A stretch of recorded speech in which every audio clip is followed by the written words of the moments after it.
Yo, got a little bit of movie news right here. Lord of the Rings. I haven't gave my opinion on Lord of the Rings yet on this channel. I don't believe. Even back to the time, I think it was 8 years. I was looking on something just earlier. My last live I made was 8 years ago. So it could have been maybe 8 or 9 years ago. I used to pump out my little movie reviews, and I just wanted to give my opinion on different movies. And I'm pumping out 2 and 3 of these movie reviews a day and what have you. But I don't think I've ever gotten around to talking about Lord of the Rings. And as I slowly make my way back into my channel and creating videos and giving my opinion on different topics that I do enjoy, I do believe at some point I will discuss Lord of the Rings. But here we have uh, an article by Entertainment Weekly. I guess Elijah Wood did an interview. I guess he did an interview, or I'm not sure. Let's see what's going on in this article by Entertainment Weekly.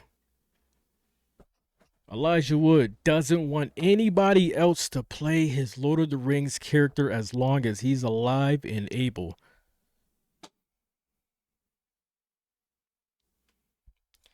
I mean, listen, if that's the case, can if that's the case, is there a way that we can make sure that Elijah Wood lives until he's 800 years old, 900 years old, right? 1,000 years old? Is there any way that we can do that? Elijah Wood doesn't want anyone else to play his Lord of the Rings character as long as he's alive. 1,000 years. Let's figure it out. You know what? I will say this. That's probably unrealistic. That's not going to happen. Let's make sure that no one plays Frodo Baggins besides Elijah Wood as long as I'm alive. As long as I'm alive, if he's the Frodo Baggins, whatever y'all want to do after I'm gone, y'all can have at it. But as long as I'm here, Frodo Baggins. So let's see what he's talking about. If the Fellowship of the Ring makes good on their 23-year reunion, Frodo might look a little different. But rest assured, he will still be played by Elijah Wood. The Lord of the Rings alum is still playing coy about what's to come from our return to Middle Earth. Gotta love Middle Earth, man. Gotta love. I was just playing Battle for Middle Earth. A couple weeks ago, I was playing Battle for Middle Earth 2. Actually, I'm not sure if anybody knows about that game.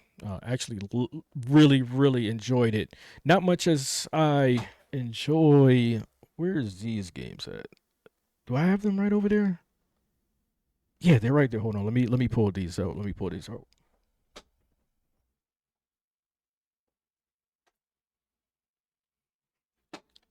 Well, these games right here: Return of the King, Two Towers. Yes, I do have a PlayStation 2 right hooked up right over there, and Battle for Middle Earth is somewhere over there. But yes, gotta love Middle Earth, man. Gotta love Middle Earth. Where are we at? The Lord of the Rings alum is still playing coy about what's to come from our return to Middle Earth, courtesy of Andy Serkis, The Lord of the Rings: The Hunt for Gollum. I don't know much about that.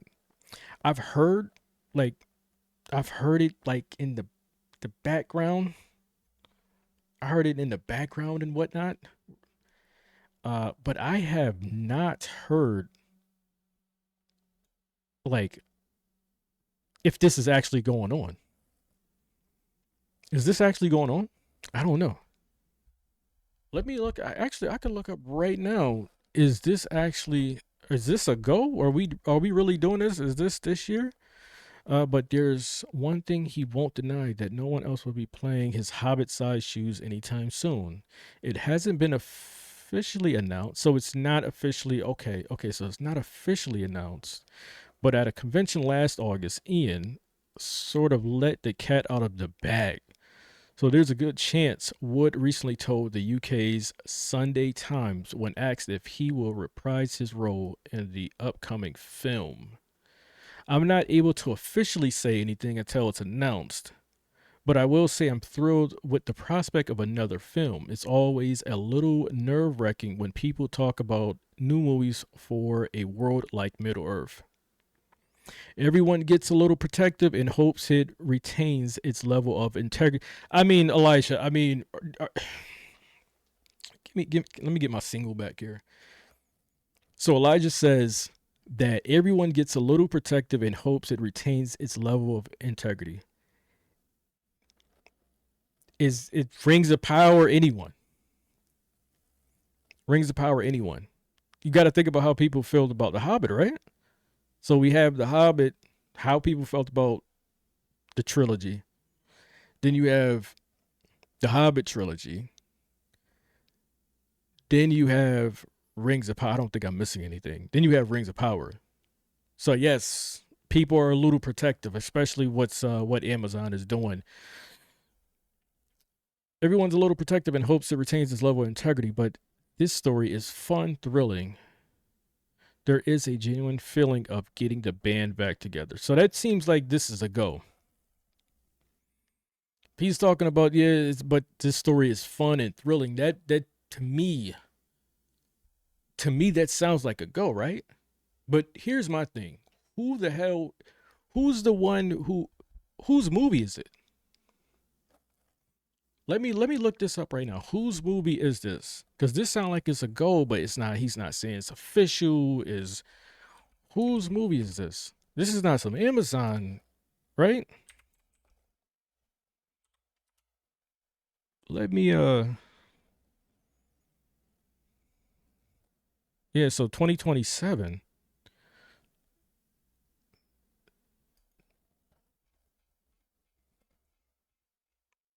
This sounds like it's a go. Lord of the Rings, The Hunt for Gollum, a fan film. So it's a fan film. Huh. Elements of the appendices to Lord of the Rings was released to the on the internet in May 2009. So what's going on with? Because that's the one thing that I'm interested in finding out is whose film is this? Because I don't want it to be a situation of what we had with The Hobbit, right? So if Andy has this, I'm hoping and expecting Andy to have it. So I don't want a situation where you have, you know, Del Toro and however long Del Toro had the films, right? And then when you have Peter have the films, and Peter doesn't get enough time that he needs to do the films his way, then you got financial issues, and now we got to push these movies, and now you have these uncooked movies that's coming out, right? I don't want a situation like that. So I don't want to. I mean, to be completely honest, I don't. If Andy's gonna have it, I mean, because he did. I think he did run second unit on. I'm not sure if all three films, but I'm pretty sure. Or was that Hobbit? Was that Hobbit? Andy ran second unit. Ooh, let's see here. Oh, that's. Let's see here. He ran second unit, right? Or was that Hobbit, or was that voice motion capture? Oh, it doesn't have a really good breakdown of his. It would say it in the notes or something like that. Director, executive producer. Oh, right here. Okay, second unit director. So yes, Andy was second unit director for all three. So he wasn't second unit on the original trilogy, but he was second unit on the Hobbit trilogy. and he was around for all three of the Lord of the Rings films. So again, so if Andy's gonna get this, okay, cool, Andy's gonna get it. Let Andy get all the time that Andy needs. Don't rush these. Don't rush this because it seems like it's gonna be one film. Don't rush this. Let Andy get all the time he needs. I don't want to see what Hollywood has been doing. Hollywood's just, they're not really creating anything new. They're rehashing old stories, putting these modern mixes on it. I don't want any of that. Let Andy get all the time he needs. The Lord of the Rings, real passionate fans. Real passionate fans. Right? The money's going to be there. The financial advisors and things like financial investors, I should say, don't worry about, you know, the financial part, because if we can just make sure that these films, if we can make sure that these films are made with time and love and care, like what Peter got with the Lord of the Rings trilogy, the money's gonna be there on the back end. You don't have to worry about it. Just make a well cooked movie and stop coming out with these half cooked movies, man. Stop coming out with these half cooked movies. You know, I don't want a situation. Listen, I don't want to have Peter. I don't want to have Andy have it and then go to Peter. As much as I love Peter and I trust Peter with anything Lord of the Rings and Middle Earth related, we've seen what happened with The Hobbit. He didn't have enough time to do what he needed to do. I mean, even just the making of it, you sat there and you seen in the making of the Hobbit movies where it was just a big cluster, you know what, right? It was a big cluster, you know what. And we've seen at times of those in those movies where Peter just had to send everybody away. We've seen times where Peter had to just send everybody away, send all the cast and crew away, just so he can have time to sit, think, relax, and figure this out. And I think it was those movies where he said if he didn't go through the experience of actually being the director for the three trilogies, in having a directorial experience just in general, there's no way he could have pulled that and made those movies, especially stretching it to 3 films. Give Andy the time he needs. I hope he has the time he needs, is allowed to do what he needs to do, and come out with a cooked movie. I mean, let's not have a situation, right? Let's not have a situation of what we are currently seeing with Scream 7. Now, the Scream series and Scream 7, that's a conversation that I'm going to end up putting out there for a different day.